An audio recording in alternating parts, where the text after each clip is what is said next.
Hey lifers, Dustin here. In the 1960s, a man by the name of Samuel C. Jones, who was a friend of legendary Clemson head coach Frank Howard, who was the head coach at the time, brought back this huge rock from Death Valley, California. He gave the gift as a rock because, of course, the stadium was named Death Valley, and Frank Howard paid him in kind by using the rock as a doorstop for a couple of years, until one day he talked to Gene Willimon, who was a Clemson booster, and said to just get rid of it, throw it over a fence or something, but just to get it out of his office. Willimon, thinking it was too nice of a gift to just chuck over the fence, decided instead to put it on top of a pedestal and place it at the top of the east end zone where it sits today. After its very first appearance, which of course is on this list, it was believed that it had magical powers that helped Clemson players. Not literally, but in football tradition, that it had magical powers that helped the Clemson players who touched it, and therefore, except for about 2.5 years in the early 70s, has been used and touched by Clemson players before they run down the hill before every home game. The 2016 season was the 50th anniversary of Howard's Rock being placed up in the East End Zone, and so today, as we start gearing up for the 2017 season, I want to pay homage to that. Homage to that, and I want to talk about the top 10 games that Clemson has played at home under Howard's Rock. These are the games that helped inspire Clemson players and fans around the world, as well as give a whole lot of mystique to both the Rock and Clemson home games. So here they are, the top 10 Clemson home games under Frank Howard's Rock, starting with number 10. 2016, number 5 Clemson 42, number 3 Louisville 36. Yes, this game just happened this past year, but its placement on this list is not due to it being so recent. The Louisville Cardinals in September of 2016 ran through, around, and even over some of its competition, scoring 70, 62, and 59 points in its first 3 games, and then beating then number 2 Florida State 63-20, which was Florida State's second worst loss in their entire history. Clemson had also escaped September unbeaten, but it wasn't nearly as impressive as Louisville's. In a game that featured the top 2 Heisman Trophy finalists of that year, both teams had over 500 yards of total offense, and both teams showed all of their strengths and all of their weaknesses during the game. The Tigers took a 28-10 lead into the half, but an interception on Deshaun Watson's first pass of the second half helped spark a huge Cardinals run of 26 straight second half points. Lamar Jackson, who finished with 457 yards on the day, would lead the Cardinals to a 36-28 fourth quarter lead. 2 late fourth quarter touchdown passes from Watson gave the Tigers a very precarious 42-36 lead, and Louisville had one last shot. As time expired on a 4th and 12 attempt, Louisville receiver failed to get out of bounds in time, and Clemson held on for the very narrow 6-point win. The win eventually allowed Clemson to win the ACC Atlantic Division, getting their record 16th ACC championship, and guaranteed them a spot in the playoffs where they would go on to win their second national championship ever. Number 9, 2006. Number 12, Clemson 31. Number 13, Georgia Tech 7. For the very first time ever, ESPN's College Game Day broadcasted live from Clemson, South Carolina. In one of the closest rivalries in the country during the 2000s, Georgia Tech had actually won 2 straight in the rivalry, but that would change this night as it finally seemed like Tommy Bowden had found an explosive offense. This would be a coming out party of sorts for Clemson running back C.J. Spiller, who took a swing pass at the 50-yard line, did a little shake and bake, and juked out 2 of Georgia Tech's best defensive players before racing home for a touchdown. The footage of Georgia Tech's Kamichael Hall with his hands on his knees and dropping his head is still shown on the big scoreboard at Clemson home games. Spiller added 116 yards on the ground, which was a nice compliment to the thunder of James Davis's 216 yards and 2 rushing touchdowns. Georgia Tech's All-American wide receiver Calvin Johnson was held to 1 catch for -4 yards. It was, in short, total domination, specifically in the second half, and it seemed to reveal that maybe, just maybe, Clemson was actually starting to build something. Number 8, 2015. Number 1, Clemson 23. Number 16, Florida State 13. Rubbing Howard's Rock for the very first time ever as the number one team in the nation, the Tigers invited the three-time defending ACC champions, the 2013 national champion Florida State Seminoles, back for their first game in Death Valley since decimating the Tigers in a top 5 matchup in 2013. Final score of that game was 51-14. The Tigers had only won 2 of the last 7 matchups against the Seminoles, and the winner of this game since 2011 had won the ACC championship, so it was kind of a guarantee. Things didn't look too good for the Clemson Tigers early on as Florida State running back Dalvin Cook took the handoff on the second play of the game and raced 75 yards up the middle for a touchdown. Florida State was leading 10-3 near the end of the second quarter, and the Tigers were in position to try to take a shot to the end zone, but a very rare mental mistake from Deshaun Watson, who spiked it on third down, made the Tigers settle for a field goal. Tied 13-all going into the fourth quarter, a late Wayne Gallman touchdown run put the Tigers up 20-13, and the game was finally iced on a Travis Rudolph fumble that was recovered by B.J. Goodson. This win not only secured Clemson's place in the ACC championship game, it was also cathartic after so many years of losing to Florida State, but it wouldn't be the biggest home win of the 2015 season for the Clemson Tigers. That honor actually belongs to the next entry on our list. Number 7, 2015. Number 12, Clemson 24. Number 6, Notre Dame 22. Many people weren't exactly sure how good this Clemson football team could be, and their first real big test of the year at home would come against the 6th-ranked Fighting Irish, who were making their very first trip to Death Valley since 1977. Playing in the absolute torrential downpour of the remnants of Hurricane Joaquin, Clemson's offensive strategy was very conservative. Quarterback Deshaun Watson was only 10 of 21 for 84 yards during the game, but they balanced that out with a heavy rushing attack where they ran 43 times for over 200 yards. The Tigers essentially dominated the first 3 quarters of this game, going into the fourth quarter 21-3. The Irish, however, started the fourth quarter off with a bang, including a 56-yard touchdown pass to running back C.J. Prosise. Clemson got a field goal, and Notre Dame only took a minute and 53 seconds off the clock to score again. This is all kind of trading turnovers. With 7 seconds left, quarterback Deshaun Kaiser found Torrey Hunter in the end zone for a touchdown. Now the score was 24-22. They tried a quarterback run for the 2-point conversion, but Kaiser was stopped by a wall of Clemson players led by defensive tackle Kevin Dodd. The Clemson defense also had an interception and a fumble recovery in the fourth quarter to help announce that this Clemson team was for real. Number 6, 2013. Number 8, Clemson 38. Number 5, Georgia 35. In a game that, in my opinion, brought Clemson from the local ACC talk into the national conversation as a possible powerhouse team, quarterback Taj Boyd had 312 total yards and 5 touchdowns. Running back Roderick McDowell had 132 yards in the ground, and wide receiver Sammy Watkins had 127 through the air.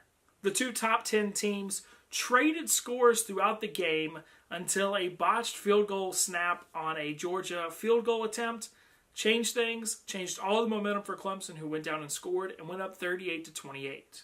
A late Georgia touchdown would not be enough, and Clemson overcame Georgia stars Aaron Murray and Todd Gurley to go on to make a statement win. The Tigers became the very first non-SEC team ever to beat ranked SEC teams in back-to-back games, beating LSU in the previous year's Peach Bowl.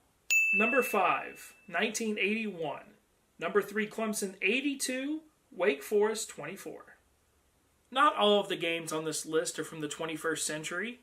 In 1981, on their way to their very first national championship, the Clemson Tigers welcomed Wake Forest to Death Valley on Halloween night, and there's a chance it's one of the scariest college football moments in Demon Deacon's history.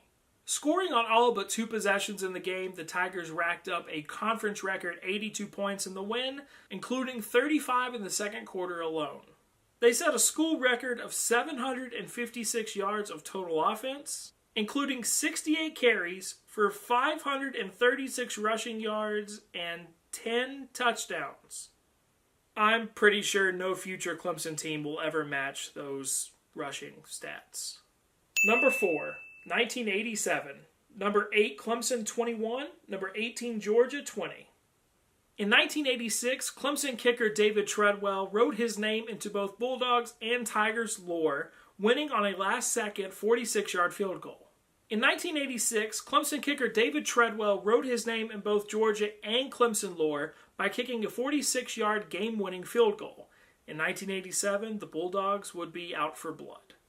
They were, and they led 20-16 with 5 minutes left to go in the game.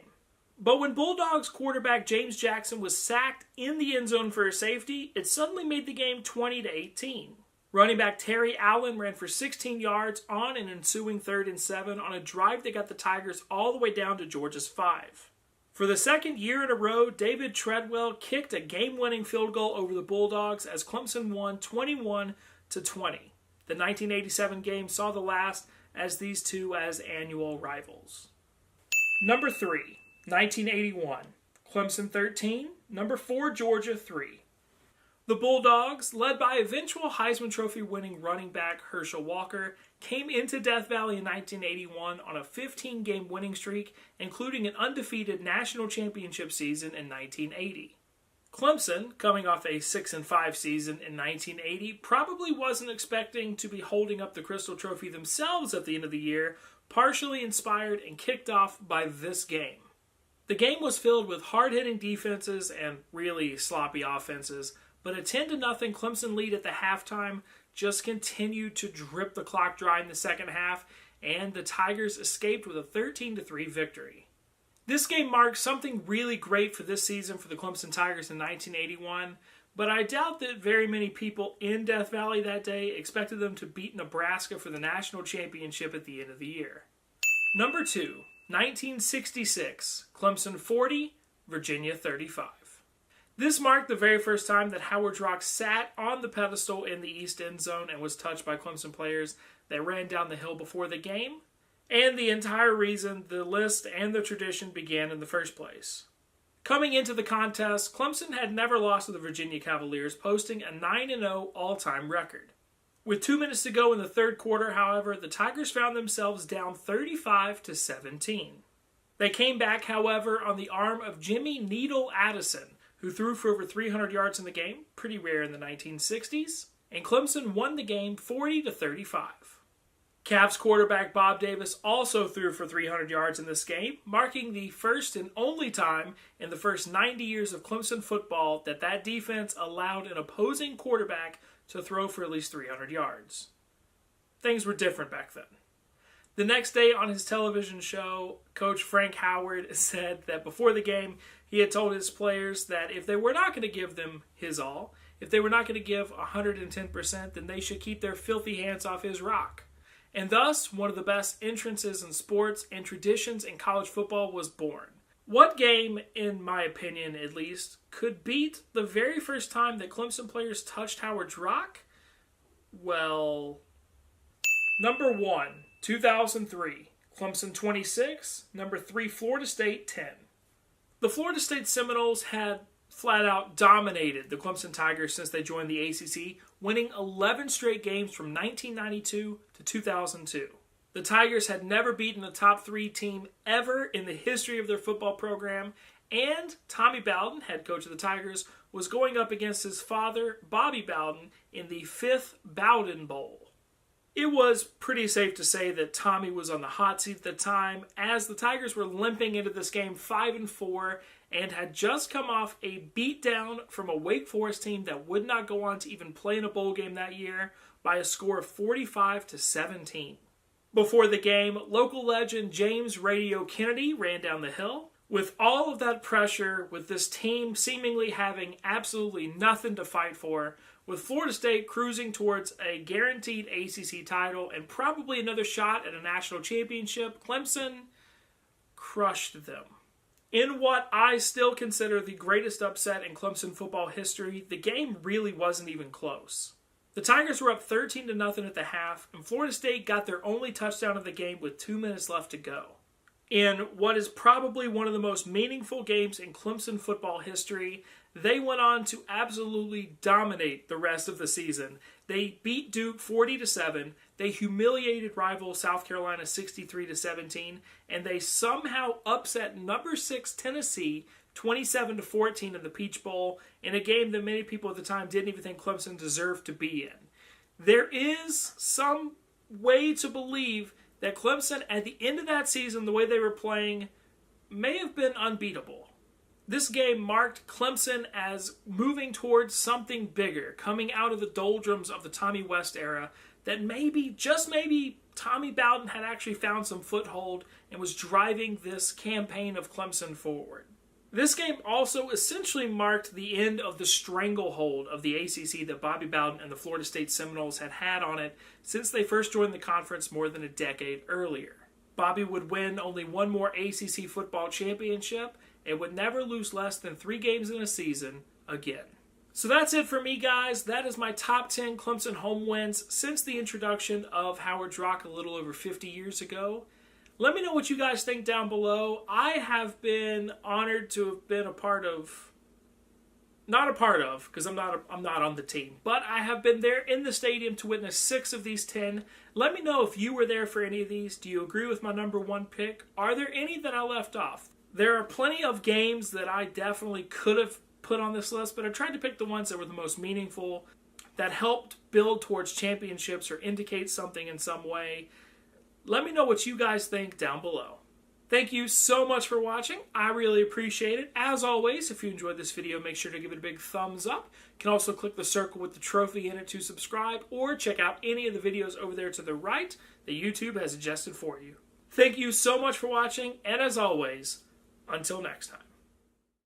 Decided instead to put it on top of a pedestal and place it at the top of the east end zone where it sits today. After its very first appearance, which of course is on this list, it was believed that it had magical powers that helped Clemson players. Not literally, but in football tradition, that it had magical powers.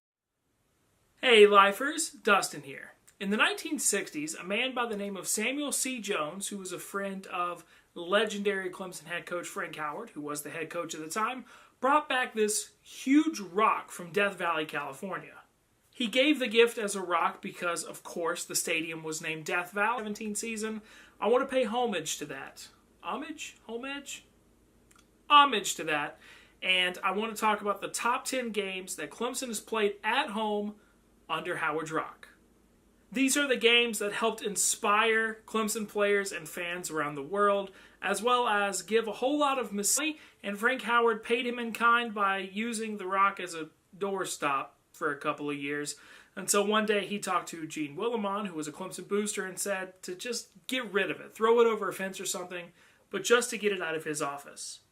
Willimon, thinking it was too nice of a gift to just chuck over the fence, that helped the Clemson players who touched it, and therefore, except for about 2.5 years in the early 70s, has been used and touched by Clemson players before they run down the hill before every home game. The 2016 season was the 50th anniversary of Howard's Rock being placed up in the East End Zone, and so today, as we start gearing up for the 2017